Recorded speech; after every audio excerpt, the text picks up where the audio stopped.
అందరికీ నమస్కారం. గత 2 రోజులుగా YSR Congress party social media కొన్ని యూట్యూబ్ ఛానల్లో నేను భగవద్గీతని అగౌరవపరిచినట్లు, హేళన చేసినట్లు అసత్యపు ప్రచారాలు చేయడం జరుగుతూ ఉంది.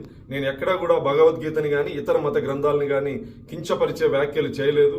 కేవలం డాక్టర్ బాబాసాహెబ్ అంబేద్కర్ గొప్పతనం, భారత రాజ్యాంగం యొక్క గొప్పతనాన్ని చెప్పే ప్రయత్నం చేశాను. భగవద్గీత, ఖురాన్, బైబిల్ వల్ల మా జీవన ప్రమాణాలు మెరుగుపడలేదు, కేవలం రాజ్యాంగం వల్ల దళితుల జీవితాల్లో మెరుగుపరిచాయని చెప్పడం జరిగింది తప్ప నేను ఎక్కడా భగవద్గీతను కించపరిచే వ్యాఖ్యలు నేను చేయలేదు. హిందూ సమాజాన్ని కించపరిచే వ్యాఖ్యలు నేను చేయలేదు. కేవలం ఆంధ్రప్రదేశ్లో ప్రస్తుత పరిస్థితులు, తుఫాను ప్రభావిత ప్రాంతాల్లో గౌరవ ముఖ్యమంత్రి గారు చేస్తున్నటువంటి కార్యక్రమాలు, ప్రజలు హర్షం చేస్తున్నటువంటి పరిస్థితుల్లో కేవలం డైవర్షన్ కుట్రలో భాగంగా YSR Congress party social media చేస్తున్నటువంటి అసత్యపు ప్రచారం. నేను హిందువుని, దళితుణ్ణి. గౌరవ ముఖ్యమంత్రి గారు నాకు టీటీడీ పాలక మండలి సభ్యుడిగా అవకాశం ఇస్తే నా నియోజకవర్గంలో శ్రీనివాస్ కళ్యాణం నిర్వహించాలని 8 నెలల క్రితమే నేను లేఖ రాసిన వాడిని.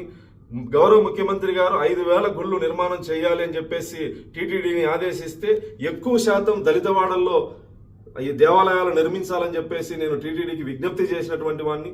కేవలం కొంత సోషల్ మీడియాలో వైఎస్ఆర్ కాంగ్రెస్ పార్టీ పనిగట్టుకొని నేను క్రైస్తవుని అసత్యపు ప్రచారం చేస్తా ఉంది. నేను ఈ సందర్భంగా వైఎస్ఆర్ కాంగ్రెస్ పార్టీ నాయకులకి సవాల్ విసురుతాను.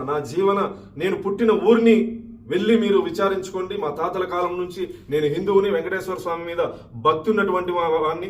మీ కరుణాకర్ రెడ్డి లాగా ఇంట్లో ఒక మత ఆచారాన్ని ఆచరించి, క్రైస్తవ మతాన్ని ఆచరించి పదవి కోసం బయట హిందువుల డ్రామాలు ఆడేటువంటి వ్యక్తిని కాదు. నేను హిందువుని, దళితుణ్ణి, వెంకటేశ్వర స్వామి మీద నమ్మకము, భక్తి ఉన్నటువంటి వాడిని. దయచేసి నా హిందూ సమాజం వైఎస్ఆర్ కాంగ్రెస్ పార్టీ చేసేటువంటి కుట్రలో భాగస్వామ్యం కావద్దని సందర్భంగా విజ్ఞప్తి చేస్తూ, భగవద్గీతను నేను కించపరిచానని మీ మనోభావాలు దెబ్బతింటే నేను ఒక హిందూ సోదరుడిగా నేను మిమ్మల్ని క్షమాపణ అడుగుతాను.